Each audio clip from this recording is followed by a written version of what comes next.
Okay, so beside obvious by now, I've been a die-hard Apple Watch Ultra user since the product line first came out 2 years ago. And after spending almost 12 months with the new Ultra 2, it's been crystal clear on what makes this watch special and where I feel it still falls short. I'll be talking about its battery life, durability of its design over the last 12 months, long-term performance, what new features aged well and what new features became useless, and who should buy this watch. Starting off with battery life, arguably one of the most important features of someone's smartwatch experience, as it can make or break whether or not you buy this thing. But before we continue, I want to thank Casetify for partnering with me on this video. I've been a fan of Casetify for a while, and I've built up a solid collection of their watch bands. Each one has held up really well over time, and I love using them for when I do my workouts, when I go outside for a walk, or when I'm simply working inside of my office. They always look great and are functional for all kinds of occasions in my life. My latest addition is the titanium 3-link band, which is crafted from aerospace grade titanium. It's incredibly durable, lightweight, and the design is sleek, adding a touch of refinement to my Apple Watch Ultra. What I appreciated most was how easy it was to set up. The adjustable links allowed me to get a perfect custom fit right out of the box, making it comfortable to wear all day. Casetify continues to offer something unique for every personality and lifestyle, and this titanium 3-link band is a perfect example of their commitment to blending style with functionality. So if you're looking for a band that stands out in both quality and design, I highly recommend checking this one out, along with everything else that they offer on their website at the link below. Okay, so let's get back to battery life. While it's not a Garmin that can last what feels like forever, it can easily last well past a 24-hour day of regular usage, with the opportunity to extend battery life for multiple days with the use of low power mode. I have the cellular version, so my data is constantly on. I'm tracking my runs and workouts all the time. I have full brightness turned on, everything, and I never worry about battery life with my watch. If you're the kind of person to constantly forget to charge your watch,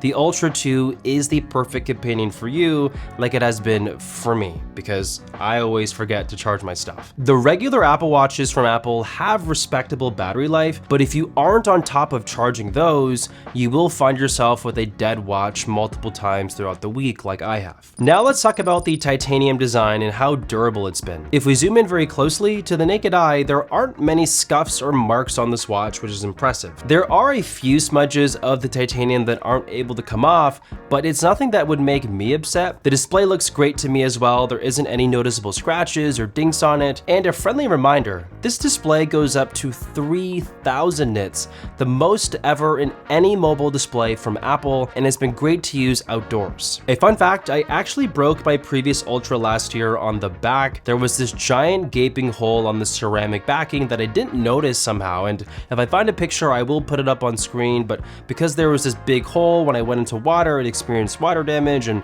the rest was history. I literally cooked the watch. Don't ask me how I did this though. Like I couldn't tell you how I got a giant hole at the back of my Apple Watch. I don't know. I did drop the watch many times and I didn't notice anything happening over time, so maybe the hole just kept getting bigger because I kept dropping it and I didn't notice. The reason why I bring this up is that I also dropped my Ultra 2 the same amount of times. Like I need to get better at just taking care of some of the technology around me, and I can report that the ceramic back of the Ultra 2 is rock solid with no damage whatsoever. I'm not going to go out and say that the Ultra 2 was any more durable than the Ultra. I think they both have the same ceramic backing anyways. I think I just got luckier this time around, and I'm only bringing this up to show you that these watches can be broken with some recklessness like I have done in the past. Alright, so let's dive into long-term performance. Since this time around, the Ultra 2 was given a newer S9 chip that is supposed to improve performance across the watch from previous generations, and to be honest, Apple wasn't lying. Like, this is the snappiest Apple Watch I've ever used, but at the same time, I don't think anybody felt that Apple Watches of the past were particularly slow. Like, they've always been generally pretty fast to begin with. One thing though that you might have found annoying with an older Apple Watch is that Siri would only work with an internet connection. With this new chip, Siri can now process a lot of actions on device thanks to the neural engine within the new S9 chip. When I remember to use Siri on my watch for basic things, it works great, and there's less barriers now to get those things done. But I've said this for many years, that I want to see Siri evolve on the watch, as it still feels a little bit useless a lot of the times, especially compared to Google Assistant on Android watches. To be fair, Apple has announced the release of a new Apple Intelligence coming this fall, but I have not seen any word if this intelligent Siri or AI, whatever you want to call it, is going to be coming to the next generation of Apple Watches. If it does end up coming to Apple Watch this year in some capacity, I'm going to say right now, skip this watch. I would probably wait and see whatever is to come instead from Apple, but if they don't, which is also a really likely scenario in my opinion, then now would be a good time to talk about the other new features that separate this Apple Watch from the older generations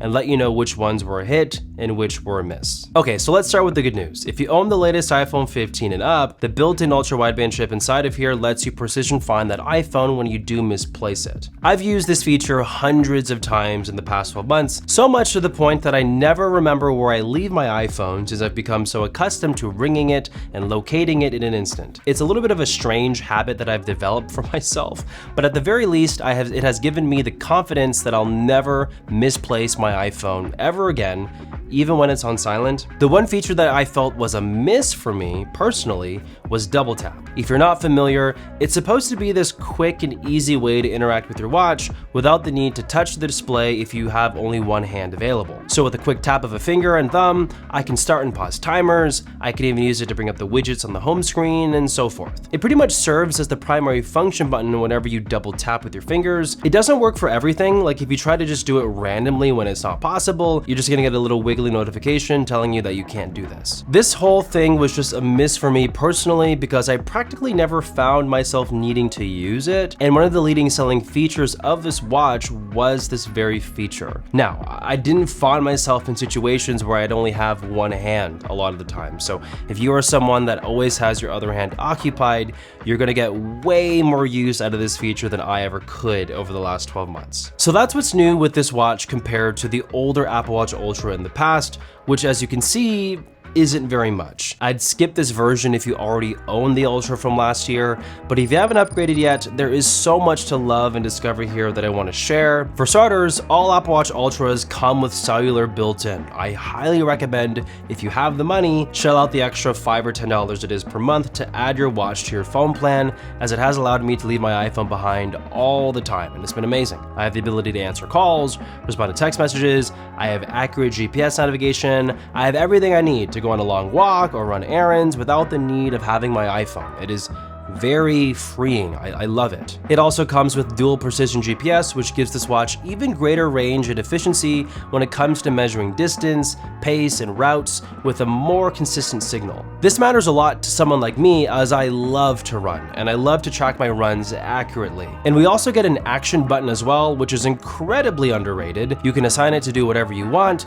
but I prefer to have it trigger my workout to run right away. There's just something about pressing a single button and having my watch instantly start tracking my workout instead of me having to go into the settings, click the workout, then see the countdown timer go down.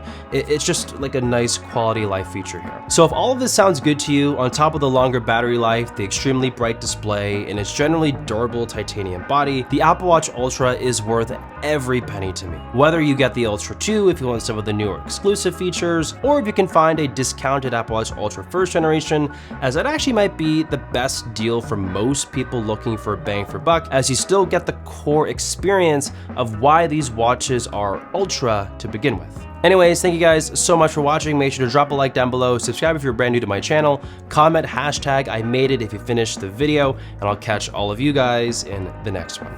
Peace.